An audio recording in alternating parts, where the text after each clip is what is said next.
Hi, good evening, everyone. It's not on. Let's see if I turn it on first. Okay. Thank you for coming.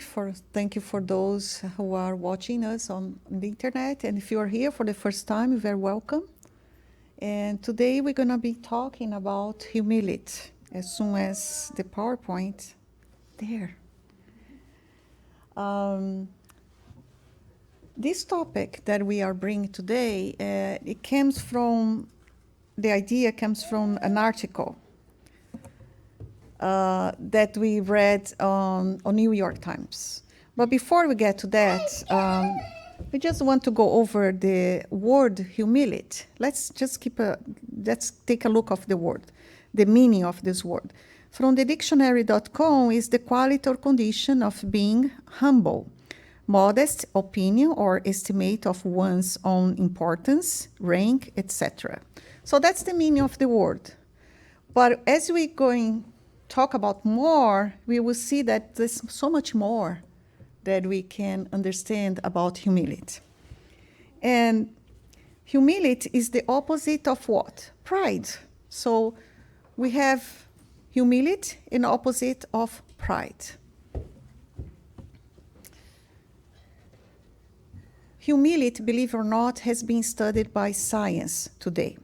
So this article in New York Times says, "Be humble and proudly." That's the title. What do psychologists say? The psychologists say humility is not the boldest of personality traits, but it's an important one, studies find, and it's hard to fake.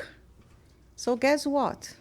Even if you say you are humble, you cannot fake it.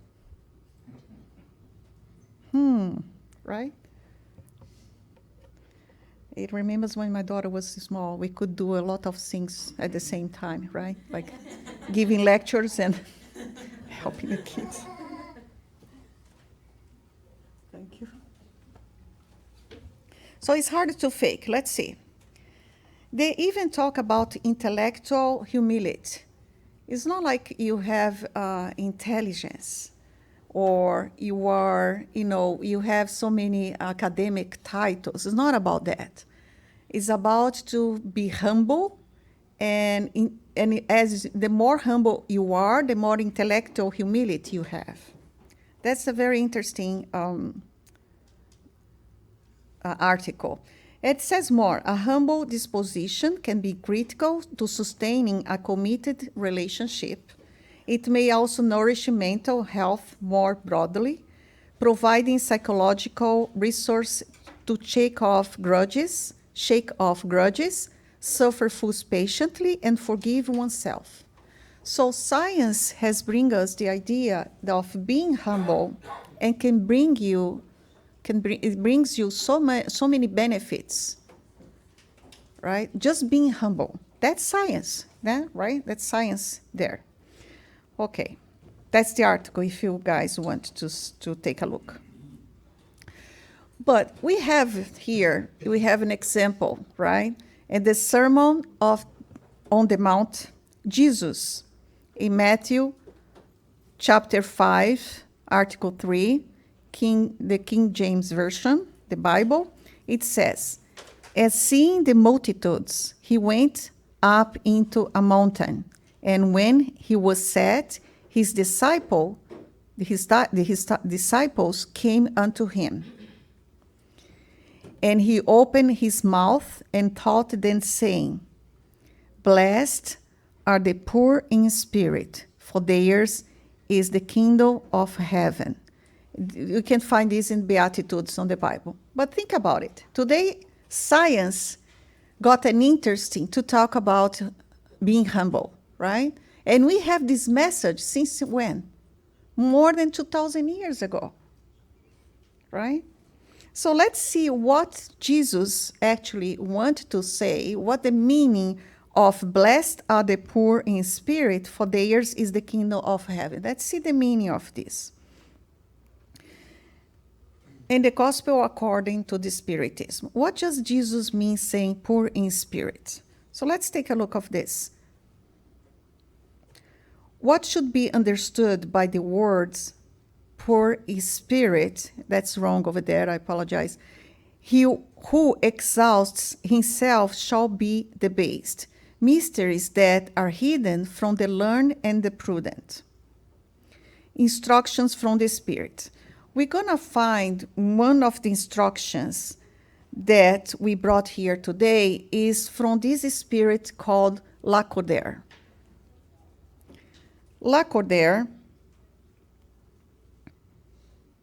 give the following explanation.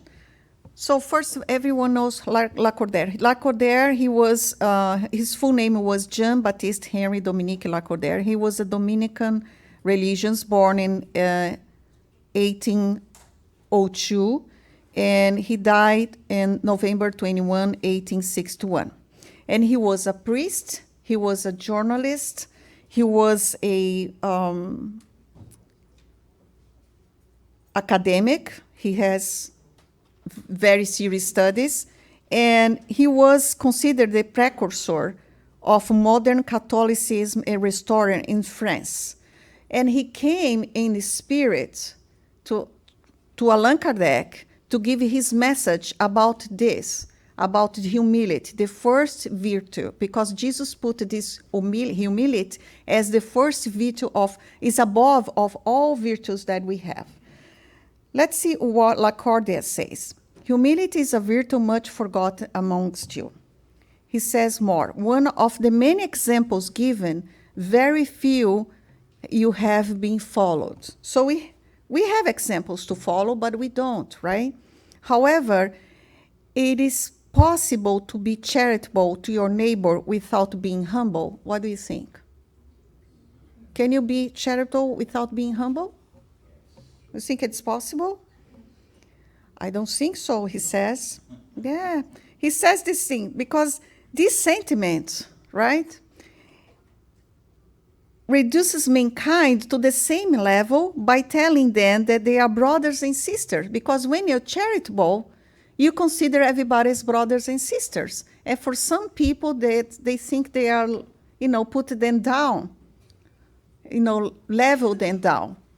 That's why you cannot be charitable, to be charitable and without being humble. You have to be both. So who should help one another mutually, which leads to then to a state of goodness, right? So blessed are the poor in spirit, for theirs is the kingdom of God. So men of knowledge and imagination, so called by public conviction, generally hold such high opinions of themselves and their superiority that they consider everything divine as being undeserving of their consideration. By concentrating all their attention upon themselves, they are then unable to lift their eyes to God. Why? Because they are proud. That's the pride talking, right? Some people, they cannot consider there is a force, there is someone above us. And that's the pride that makes an obstacle to people think, and that makes an obstacle to being humble as well, when you don't consider it to have God above all. So this tendency to believe they are superior to everything else very frequently leads them to deny anything which might be above them, even the divinity itself.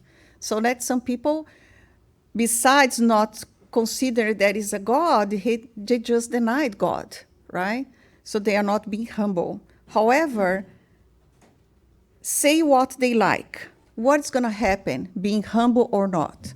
We all going to die someday. Are we going to be, received as the same way? Humble and not humble? What do you think? No, right? Because what happened? God cannot receive those who have denied his majesty in the same manner as those who submitted his laws of humility, nor he can give them equal share. So that's how Lacordaire talked, because he was a priest when he was incarnate. That's how he talks like that. God is not going to receive you the same way if you are humble. Then God is not going to receive you the same way if you're not humble in the kingdom of God. That's this language is like that. We know, studying Spiritism, that we are due to a law of progress. So we are progressing constantly. We have two levels of progression, right? We progress intellectually and morally. And that's going to count for us when we discarnate. How we're going to look like on the other side, right? So humble is the most important virtue that's been telling us by Jesus 2,000 years ago, right? Now, no one will be admitted to the kingdom without what? Simplicity of heart and humility of spirit. That's the poor spirit that we're talking about. Humility and pride. You have God. The more humble you are, what happens? You get close to God. The less humble you are, you got far away from God. It makes sense? Okay. So, coming back to the Jesus' words, blessed are the poor in spirit, for theirs is the kingdom of God. Many were confused about whom Jesus had in mind when he referred to the poor in spirit. He did not mean to imply that they were unintelligent. As we see at the beginning, the meaning of the word humility. It's not that, right? The people are, condescending, or the people are subservient. We're going to talk about all the words we can use not to describe humility, right? So he didn't mean about that. What Jesus meant was to say that in order to enter the spiritual life on good terms, that means the kingdom, right, that Kardec was referring, a person must cultivate simplicity of heart and humility of spirit. That's the true meaning of the message. And that's also what Spiritism brings to us, is to decipher, kind of translate what is the words that Jesus said that was so misinterpreted so many years, and bring us this clarity, how we see, how can we, understand those words of Jesus, right? So they talk about future happiness. For humankind, then, there is far greater value for its future happiness by being poor in spirit, as the world would understand it, and rich in moral qualities.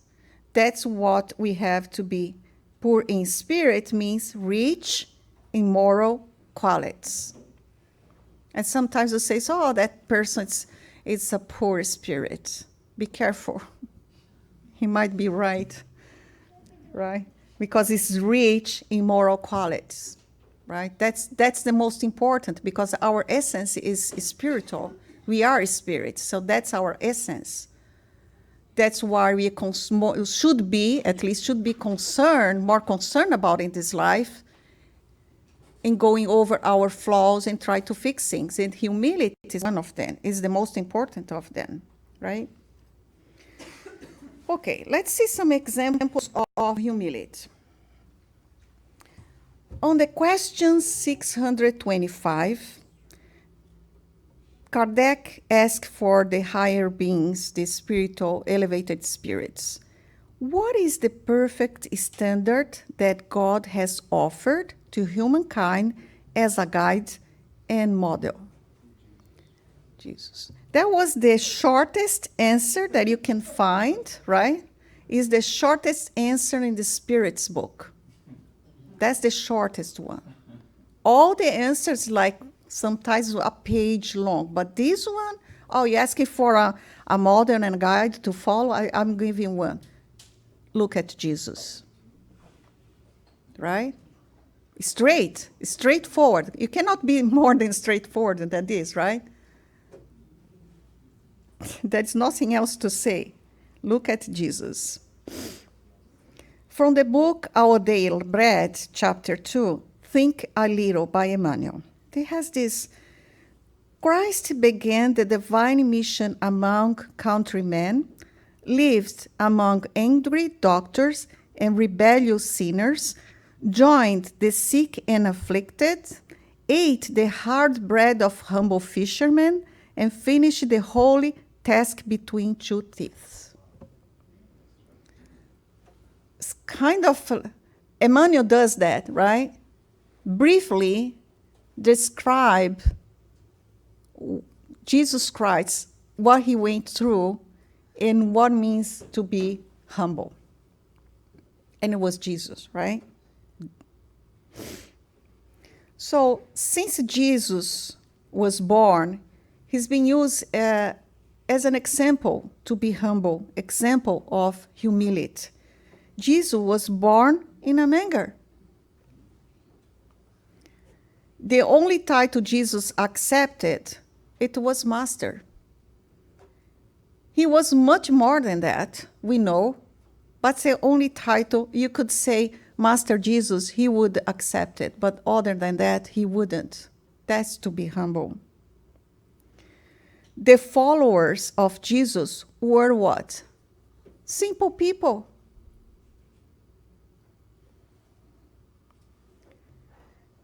Jesus washes his disciples' feet. That passage also was a custom at the time, but it shows his attitude at the time to be so humble.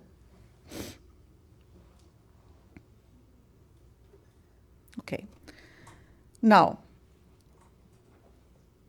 humble while knowing your purpose, right? We have our maximal example of humility is Jesus, but we have so many examples. Lacordaire told us, you have so many examples that were given to you. Let's take a look of some, and then I'm going to test you. It's a test now, eh? Pay attention. You're going to give the names. Let's see, from left to right. Chico, then Madre Teresa. Start with S. Socrates. Now, I'm going to give this lady, does someone know her? Yes. I can't remember the name, but she died in Haiti. Yeah. During the earthquake. You see? There is always someone who knows her. Her name, let's see, Zilda Arns, and she became internationally known by founding a Catholic pastoral care for poor children. And she died in Haiti in an earthquake, I guess. Yeah. There is more. Okay, who is there? Who's that person over there? Who's that lady? Okay, on the first line you said Madre Teresa, right? It's Irmã Dulce. Now I have Madre Teresa, then Allan Kardec, Gandhi. He's French. Pestalozzi. Very good, Ronaldo. Pestalozzi. Who was Pestalozzi? Pestalozzi was the French educator from whom Kardec received all the teachings, academically teachings. Now, Mandela.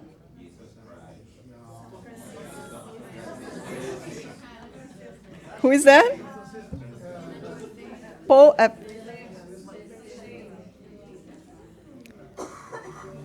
The third guy over there, Bezerra de Menezes, Joana de Ângeles. Now, you see Nelson Mandela. We came across with a video. I don't know if you saw this video. If you didn't, I'm telling you, you're going to be in tears. There is nothing ugly to see, nothing like that, but you're going to be emotional because the speech he does in with Oprah and her show, he was interviewed by her, and the things he talks, it's like it's moving, you know. At the end, I'm gonna show you this. It was supposed to be a surprise, but I already told you. It's not a surprise anymore. Surprise! It's not a surprise anymore, but it's okay. Now, we have this Chico Xavier. He was big in humility, right? We have this. Humility is not in poverty. It is not in indigency. It is not in scarcity, nor hunger.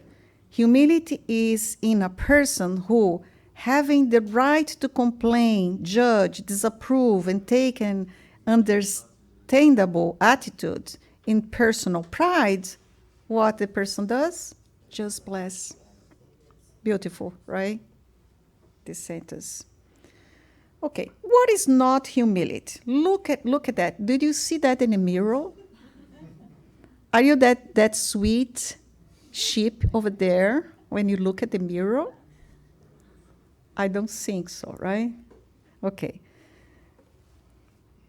That's good. That's what we are. We have to face, right, the truth and do something about it. So what's not humility? Humility is not to be subservient, is not to be servitude, is not submission, is not fear, have fear of someone, is not to be weak or omission or adulation, is not any of this, okay? Well, think about that. We brought this excerpt from Emmanuel from the book Living Spring, which is Fonte Viva. I decided to put the title in Portuguese because when I see Living Spring, I would never figure out it was Fonte Viva. That's how it was translated. And it says, when it is not possible to advance 2 steps a day, we shall move forward at least few millimeters. What is the word of this excerpt that call your attention the most? You will have to make an effort. You have to make an effort? Yes, that's what he's saying. The word that caught my attention, I don't know about you, but was this one, millimeters. Because sometimes I say, oh, it's so difficult to, not to be angry or not to be, envy or jealousy. It's so hard. But if you cannot do 2 steps a day, at least a few millimeters. I think a few millimeters, we all agree we can do it, right?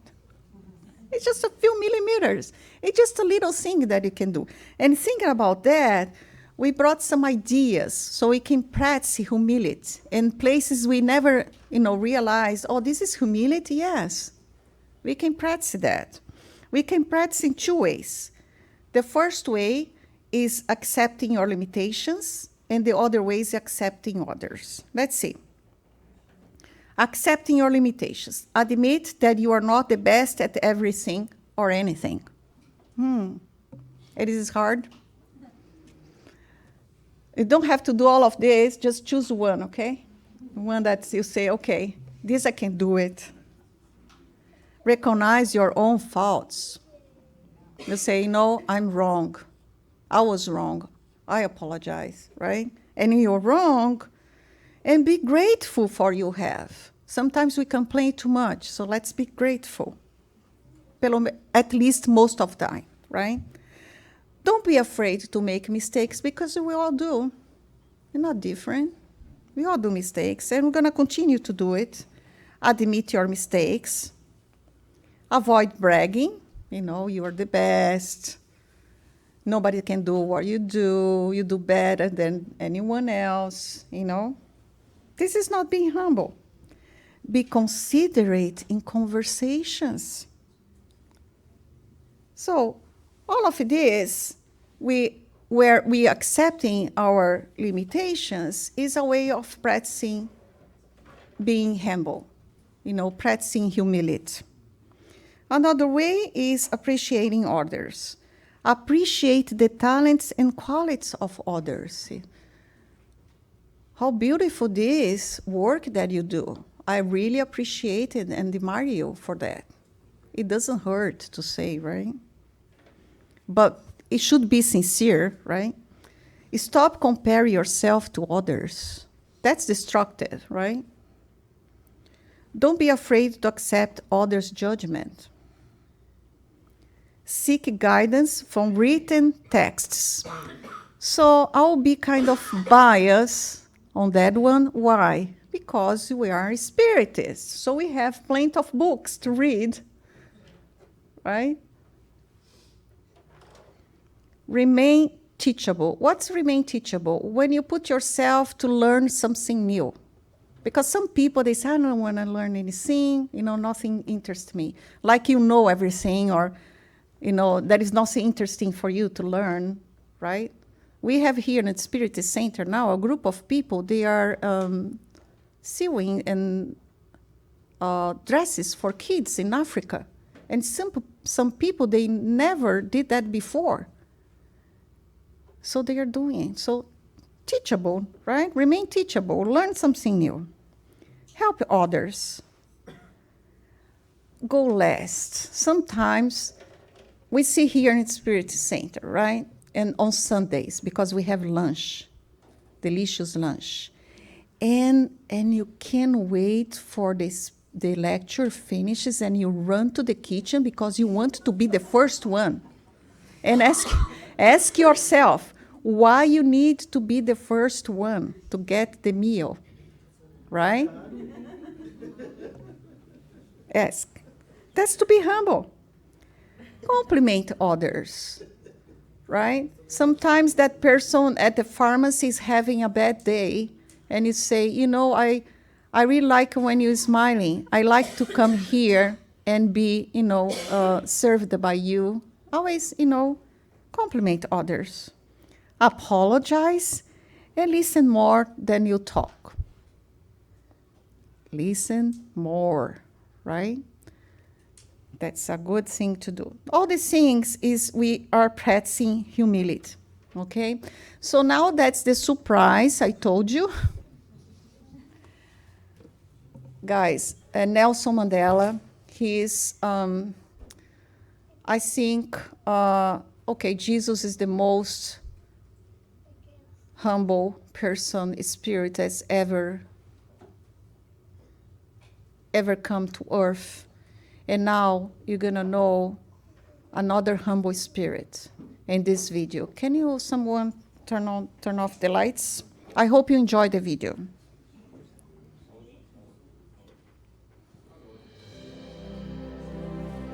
How does a man spend 27 years in prison, put there by an oppressor, and come out of that experience with not a heart of stone, not a cold heart, but a heart that is willing to forgive and embrace? How is there no bitterness? Well, I hated oppression. And when I think about the past, the type of things they did, I feel angry. You have a limited time to stay on earth.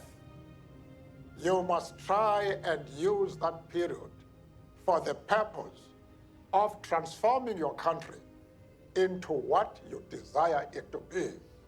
And therefore, you had to reject all negative features in your own soul, in your blood system, and focus your attention on the positive things. I wanted to be known as Mandela, a man with weaknesses, especially because I knew it was not the contribution of an individual which would bring about liberation and the peaceful transformation of the country. And my first task when I came out was to destroy that myth that I was something other than an ordinary human being. I had said that you're one of the most humble, the most humble person I'd ever met. I will tell you that when Mr. Mandela arrived today, he said to the producer, met with him in the room, and he said, "What is the subject of today's show?"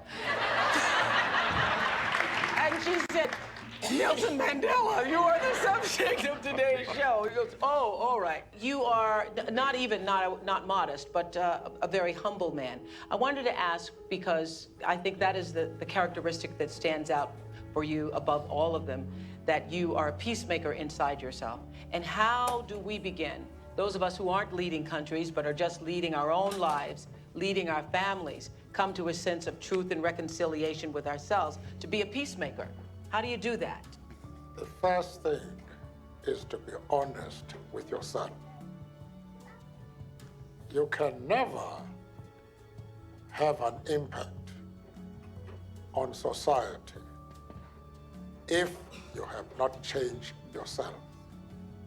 And one of the most important weapons in changing yourself is to recognize that peace, people everywhere in the world want peace.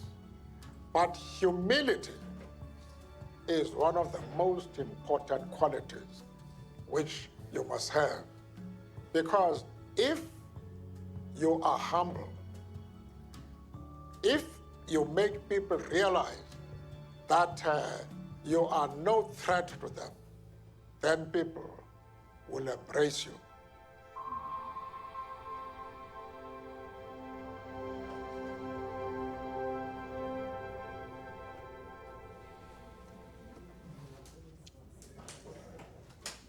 Beautiful, right? Can you turn on the lights for me, Lucimara? Thank you. Incredible, right? It's an example to be followed, right? Okay, if you forgot everything I told you today before this, try to take this home, right? The humble avoids in any way the ostentation or waiting for others to acknowledge the good works they are doing. He knows that good is to be done without fanfare and in silence, thus destroying the altars erected in his vanity. That was exactly what Nelson Mandela did. He was one person before went to prison, came out another one, right? To be humble is to recognize our smallness in the face of the greatness of the universe, and to be fully aware that everything belongs to God. So if you forgot everything that I said before, I hope you can take this message with you. And this is our references that you can maybe interesting in read. And thank you so much, and God bless you all. Thank you.